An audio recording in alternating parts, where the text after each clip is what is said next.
Today, it's important for us to remember the fathers who go about their normal duties, trying to make a living for themselves, supporting families, trying to make life meaningful for their children and for their families. And I know that it takes a lot to bear your responsibility as a father under the circumstances that we live in. And I want to congratulate all of you for that.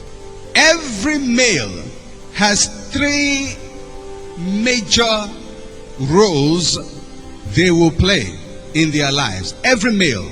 The first role is the role of a son. The second role is a brother. The third role is father.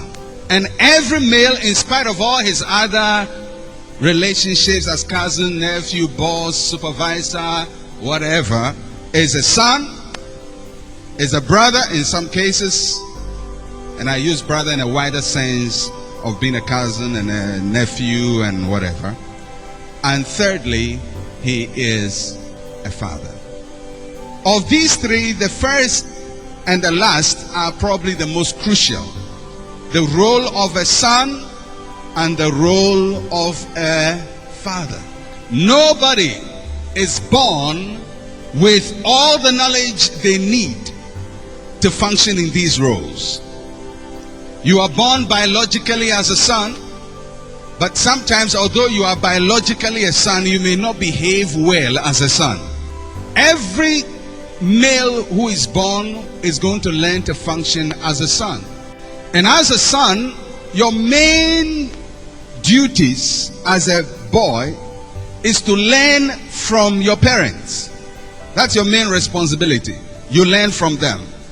And also to demand from them, to depend on them. You're learning and you're depending. And so for sonship, it's a time for learning from your parents. And that's why it's important that children are raised up in regular families, because we normally reproduce what we have learned.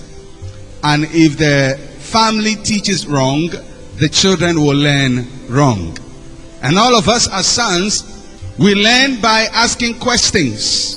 Very interesting to see a son asking questions. They ask good questions, bad questions, comfortable questions, uncomfortable questions, embarrassing questions. And if you are a father or a mother, you might have answered some very, very uncomfortable questions, which your children will ask of you. The reason why children ask questions is because when you are at the role of a son, you are learning. And the primary means by which we learn is to ask questions. We need to inquire. Unfortunately, in our part of the world, asking questions is not very easily tolerated. When a child asks too many questions, we assume that either he has witchcraft, or he is an old ancestor who has been born, or probably he is too known. And so we protect and prevent our children from asking questions. The reason we do that is that we also were not allowed to ask questions. So we don't have the capacity naturally to allow our children to ask questions, because we are only reproducing what our parents gave us. And so across the generations, the African child is almost always a very quiet, timid person. Almost always. And if he's a boy, he's a quiet, timid person, not asking questions. But a son's number one job is to ask questions, to inquire, to learn, is to find out and to know, is to receive support, sustenance, provision, protection from their parents. It will be ideal for every father to become a good model to his son. That's the ideal situation. When a child is growing, especially for a boy, he needs a father there who does not pamper him and who does not also overly punish him. But he needs a father who will challenge him, Mothers find it difficult to challenge their children because they are very sympathetic. And when the child goes out to fight and he's beating, the mother most likely would say, sit down, don't go out again. But if there is a father, he will teach him how to defend himself out there in the world. Because in this world, you will find people who will fight you. When you are young, they will fight you physically. When you are grown up, they will fight you emotionally and fight you in other battles. Fights are there all the time, and you need somebody to encourage you to go out there to face the fights of your life and to overcome the fights of your life. And for the man, it is the father who must do that. Most of us grow up observing a father who is weak. He may be physically strong, but emotionally and socially weak, because the strength of the man is not in his muscles. Women are these days becoming as muscular as men. So the strength of a man is not muscular. It's more emotional strength. What is the strength of the man? To be able to go out into the world, to provide a living from your family, and to make sure that your family is well secured. That is the traditional role of a man. Even if your wife is working, it's your number one role as a man to make provision for the family. And to make provision for the family, you are going to fight battles, because the world is not kind towards you. The world will challenge you. You will get challenges on the job. You get challenges wherever you go. You get people who want to pull you down. But a man must learn to rise above all those obstacles. Because if you are pulled down, it's not only you who is being pulled down, your whole family is going down with you. Some of us grew up and saw fathers who would leave insufficient money on the drawer for the mother to take care of the family.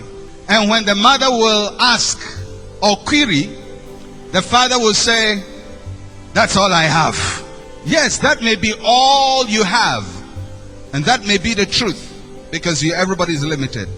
But in spite of the fact that that is all you have, there must be an attitude in your communication that does not say, that's all I have, take it or leave it.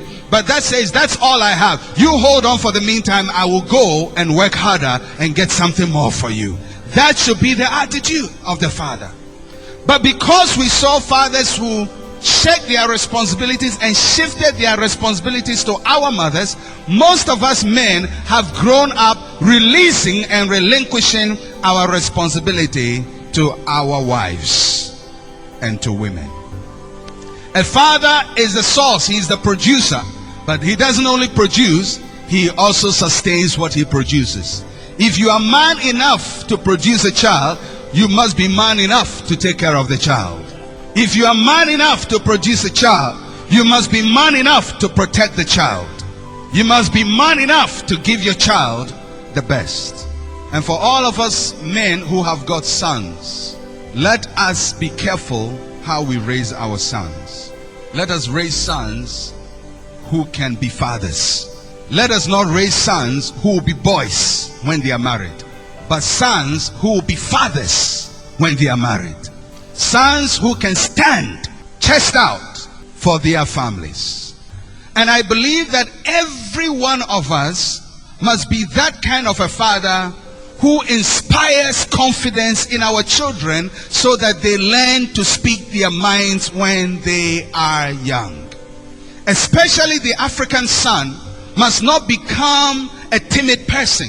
When he becomes timid, there are two reactions that he's going to produce. He's either going to be very rude when he has to speak his mind, or he'll never speak his mind. And that's how most of us, anytime we have to speak our mind, we have to be nasty. We have to insult somebody. You have to be rude. You have to tell it bad. Because you were never allowed to soberly express your thoughts and express your mind. I trust that we in our generation will not be intimidated by the inquisitive enquiries of our children, but will allow them to speak their mind. It's very easy to decide not to be worried by your responsibility.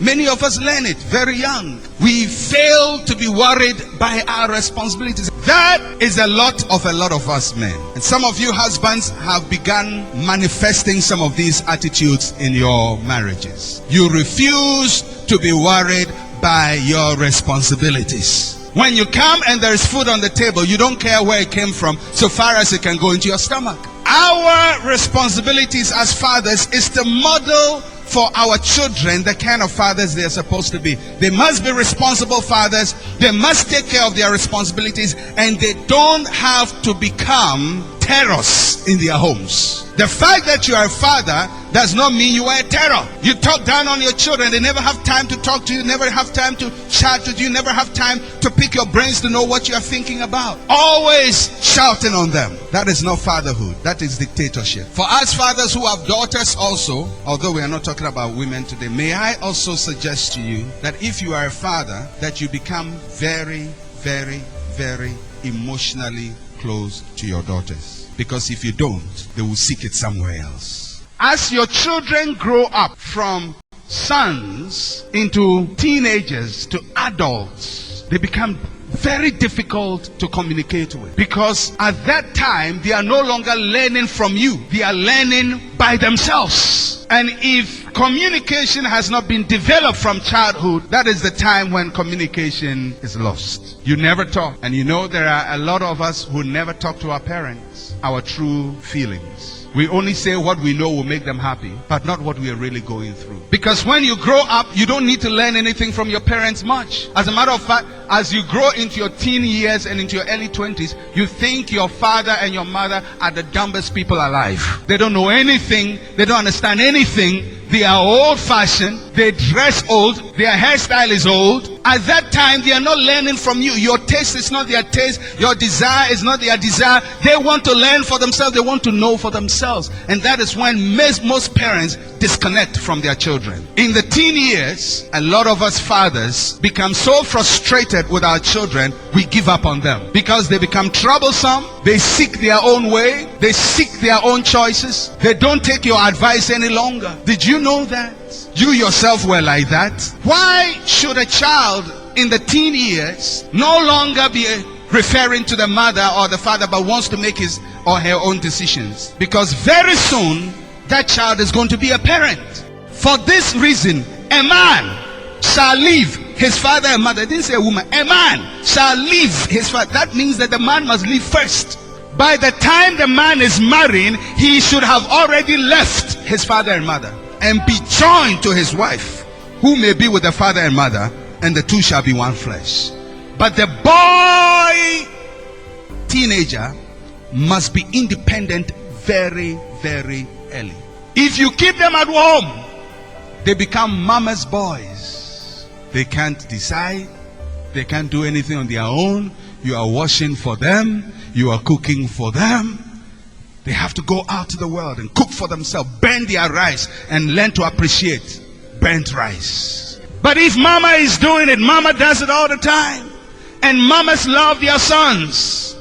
They will cook for their sons. The son is 29. Mama still wants to cook. Mama still wants to wash. Mama still wants to comfort you. You come and complain, the world is hard. Mama says, oh, come, my boy. Come, my boy. That's why the son must leave very early to become a good father.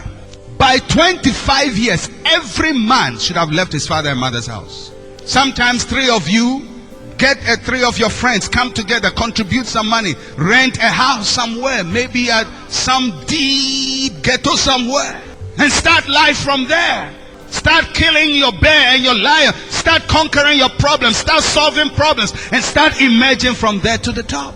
Because if life is already made for you, you may not appreciate the struggle it takes to produce what you have. It's our desire as parents in our family that our children should be very independent very early. Very early. They must learn it. They must learn what choices are all about. If he gets up in the morning and decides he won't go to work, he's free not to go to work. But he's also free to receive a letter of dismissal. It's freedom. Free not to go, free to receive. Freely you have given, freely you will receive. He is free not to work. He is also free to be hungry. You say, what if he gets into bad company? No, if you train the child the way he should go, then when he's grown, he will not depart from it. How come you think he will get into bad company? What have you been training him for 18 years to be like? And for you young men who are still staying with mama and papa, it's time to move. I know it's going to be tough. I think what your parents can do probably is to rent a place for you the first time, for maybe pay advance for 1 or 2 years for you, and after that you're on your own. Because for the rest of your life you're going to be on your own. You have to learn it early. You have to learn it very, very early. And let me tell you, it's not easy. Some of us, we start taking the steps we must take early in life when we are grown. That's why most men, by the time they are married, that is the first time they are taking responsibility. Most men, the day they marry, that's the first time. No, you should have done that long ago. You start early, suffer the sufferings, so by the time you marry, you are strong to be a father to your children. May I please suggest to all the young men who are between 19 and 22 men, where do you live? Because one day you will bring a human being into this world. Another human being will come into this world because of you, and that human being will depend on you for the first 12 or so years, or the first 18 years, for most of the things that human being has. If you don't learn to take care of yourself early, how can you take care of that human being? A lot of men are marrying who are not ready to marry.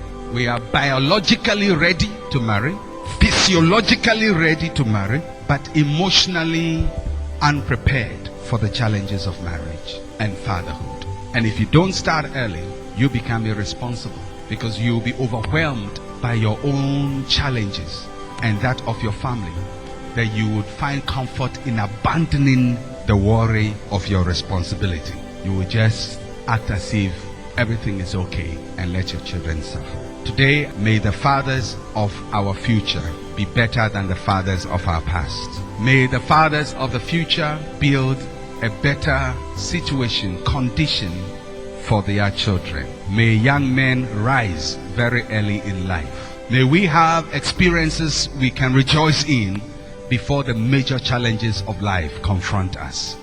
May we be able to solve our own problems before children's problems complicate our own problems, or a wife's problems complicate our own problems. May we be personally responsible before we take up the responsibility of our wives and of our children.